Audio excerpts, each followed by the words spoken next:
Corona, a rarefied gaseous ring, a strange ring of light, a mystery. The coronavirus lives up to its name, a mystery that kills, a mysterious non-living parasite that infects with little or no notice. A virus like any other virus, yet so very different, as its threats are not only deadly, they are crippling. All right. Will, certainly. Certainly so. Yes. Here you are, and here we are coming to be with you. Even in the midst of these tragic times, these times of so much fear and times of so much uncertainty, even in the midst of all this, it is always a pleasure, it is always a joy to be with you and to explore with you. So here you are, and here we are joining you. Let's explore. What is this virus? And more, what is this viral resonance all about?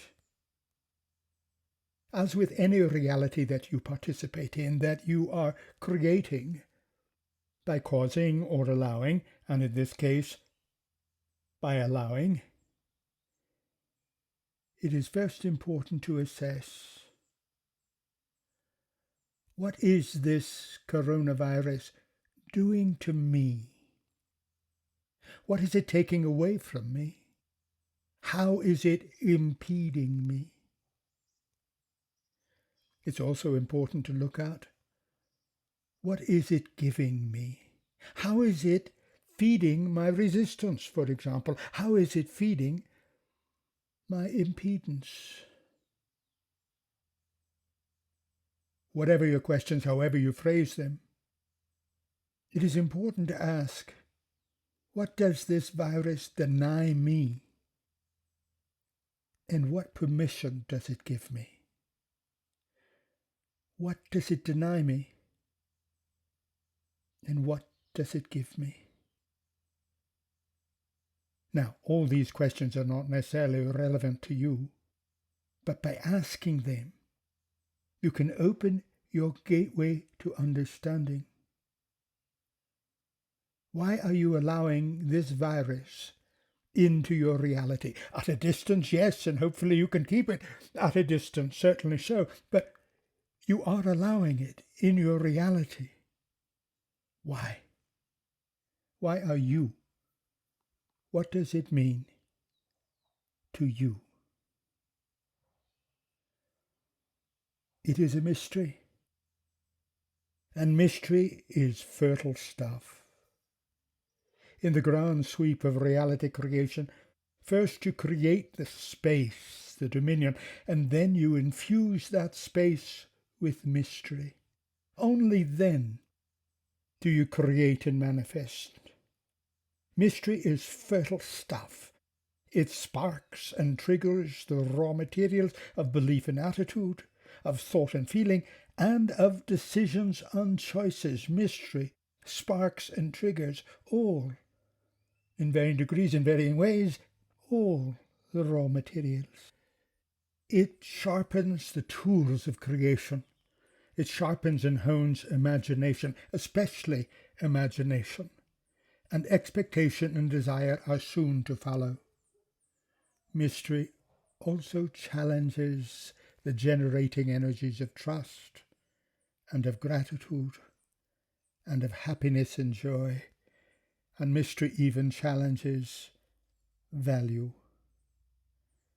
Yes, mystery is fertile stuff, and this mysterious virus is excessively fertile, fiercely and violently fertile. Now, there have been epidemics, even pandemic viruses before. There are viruses out there Viruses are continually out there in the atmosphere of your world. Each year, for example, the flu virus kills millions of people globally. The coronavirus is like, and it is unlike, other viruses. It is unfolding in an explosive manner, and it has the attention of the world. For you to take charge of your reality as a masterful magician, and to stand tall, and to raise your voice as a masterful map maker, an artisan of the great work.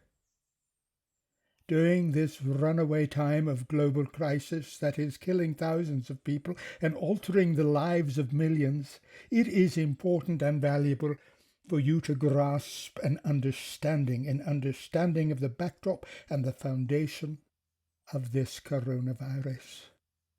We have talked of the riptide-like undercurrents that are tearing at your world. The lack of vision, along with the lack of wisdom, foster the collapse of imagination and the drought of dreams. Imagining and dreaming are fueled by vision and by wisdom. That collapse and drought deepens the growing sense of alienation and the growing sense of not belonging, and it leaves the terrain of possibility and the terrain of the futures arid as dogma replaces dialogue. All of this hinges on a fulcrum of compassion that is alarmingly absent in your world. The result? Against this backdrop of turbulence ripping at the foundation, irrational and unimaginable fears that lack imagination and wisdom accelerate. Without a foundation of wisdom and compassion, rumors foment, and the environment of fear, irrational exaggeration, and rumors add to the ferment of this virus, different from other viruses. On a deeper and more tragic level, people feel left out, abandoned, with no future, with no hope. Alienated in a world that they feel is no longer theirs. They want out.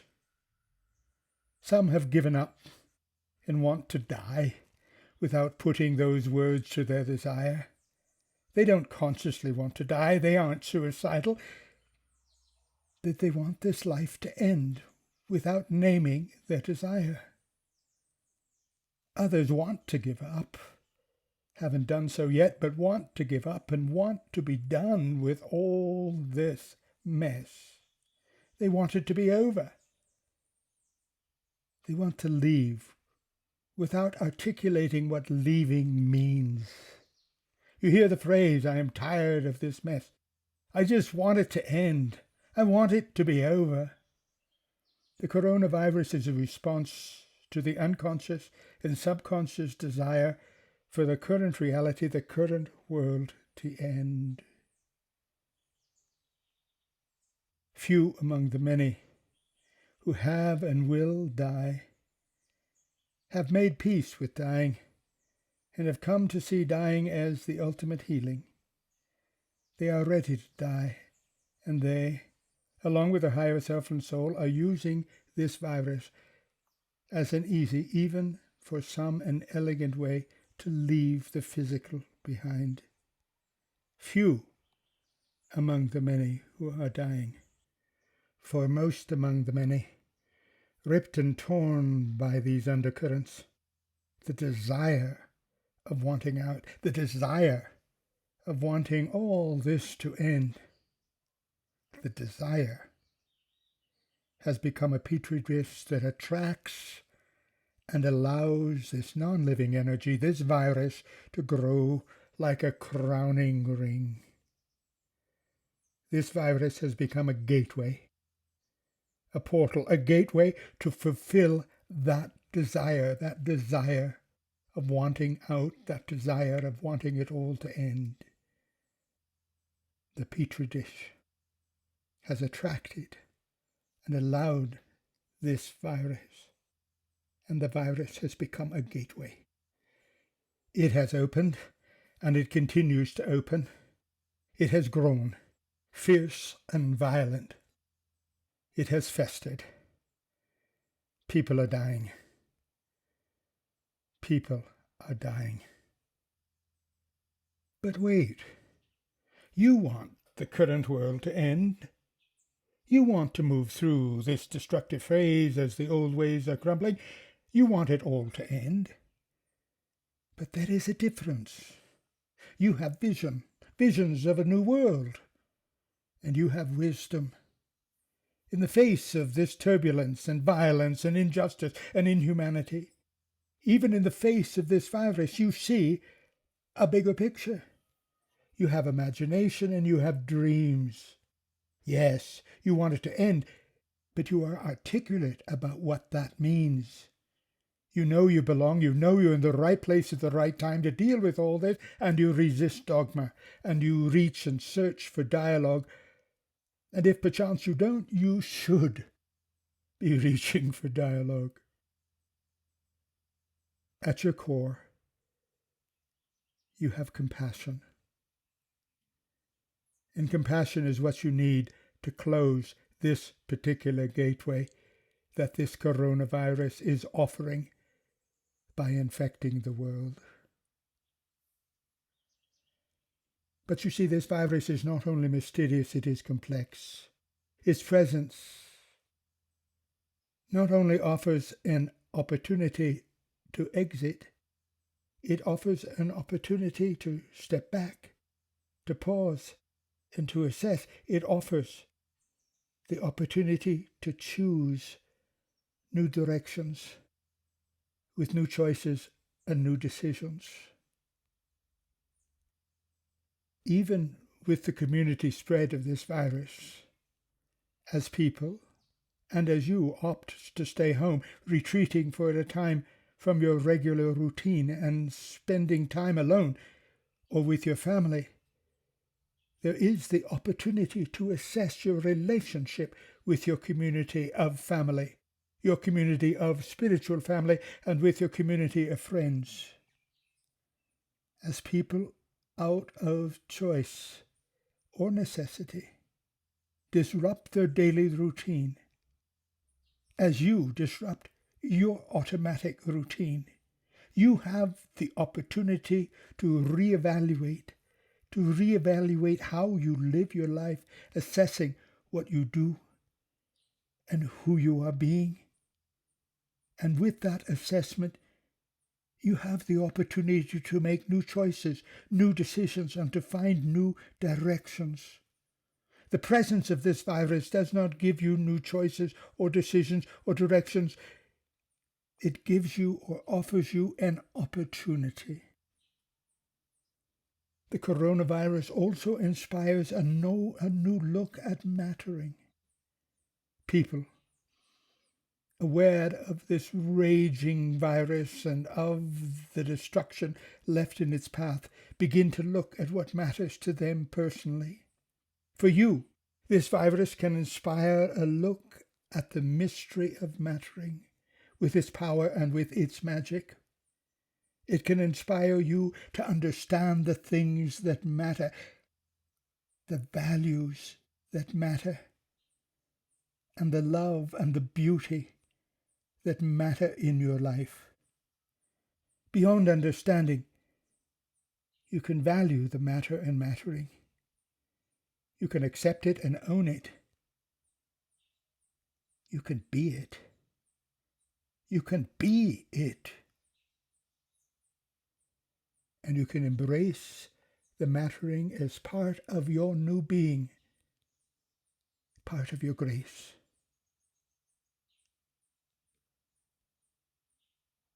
You are standing at a pinnacle. How you move and where you move is crucial to the next phase of your life and to the next phase of who you are. It's not just how you respond to this virus. But in responding to it, you can find the clues to how and where to move. So we suggest,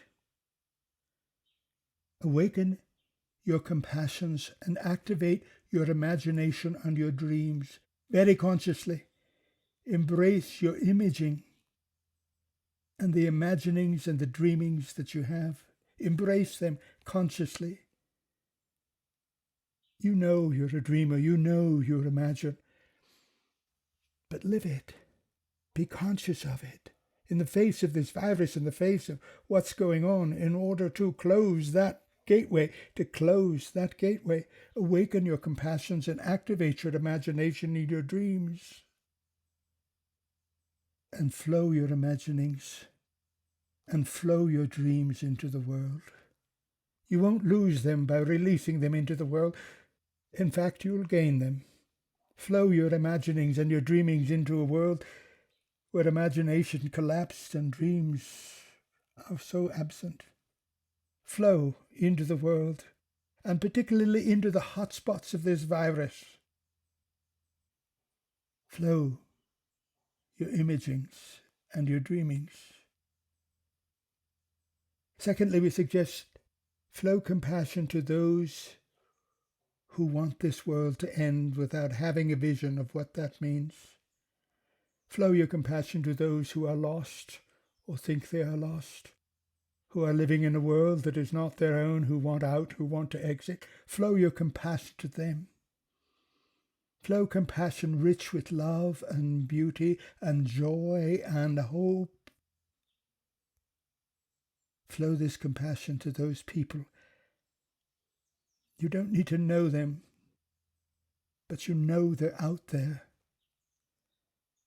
Flow compassion rich with love and beauty, joy and hope. And flow it to humanity. Flow it to humanity.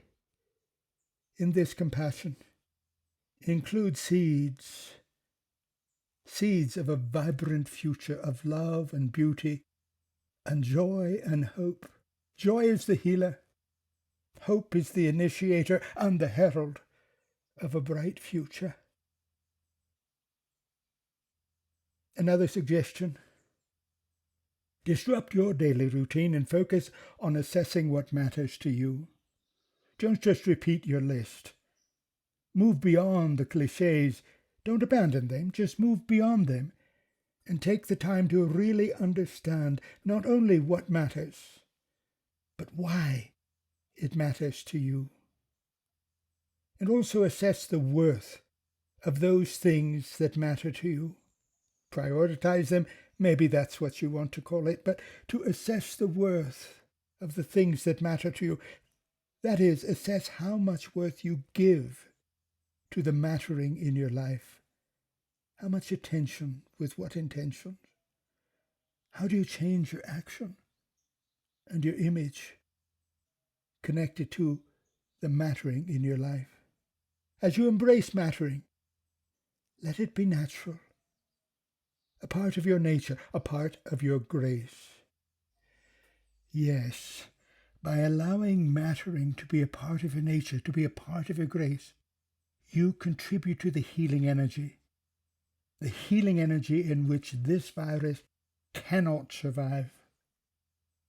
And another suggestion: call upon the sage healers of Lemuria. Call upon the ancient ones, the grandmothers and grandfathers of cities, and create a specific co-creating team that focuses on responding to this virus. Now, you work co-creation magic, and you have your co-creation team for all forms and expressions of co-creating magic, that's so. But in this case, to respond to this particular circumstance and situation, create a very specific team, picking and choosing among the sage healers from Lemuria, picking and choosing among the grandfathers and grandmothers, maybe even of the fairy realm, to come together. This particular team has this purpose of focusing on this virus, not just to heal and eliminate the virus, but a team dedicated to responding to the virus. Perhaps that focus might be to close the gateway, or it might be to expand the reach of the opportunity, the positive reach of the opportunity of this virus. A suggestion, a way to work. And another, protect yourself. Yes, in the very physical ways, but protect yourself very consciously and very regularly with a touch of love and with a touch of beauty. In whatever ways you can do that, to stop, to bubble yourself, to wrap yourself, to embrace yourself, to immerse yourself, to surrender your sense of separateness and allow that touch of love, that touch of beauty to be in you, with you, to be you. We are beginning a new series of blendings called A Time to Touch. We are using this opportunity of this coronavirus to set that new series in motion. You can use the new blending or in your own way, in your own method, your own technique. Let yourself be touched by love. Let yourself be touched by beauty. It is your protection against this virus. And it also creates a map, yes, a map for others when they are ready. Finally, a suggestion. With your higher self and soul, create your own personal technique to respond to the coronavirus, this virus that you are allowing to be a part of your reality. Work with your higher self, work with your soul. Own the fact that you are allowing it, not causing it, but allowing it. Why are you allowing it? And create a technique your own way, uniquely your own perhaps, or similar to another, to respond. These are suggestions of how you can respond to this virus and the reality that allows it to be. Choose among the several approaches, or allow these approaches to inspire something else, something new, something entirely new and different within you. Something creative, innovative. Be the masterful magician, the artisan that you truly are. Be the masterful magician and artisan that you are. Value it, accept it, and with grace, be it. We love you. We love you. And we close with love. With love, oh yes, always with love and peace.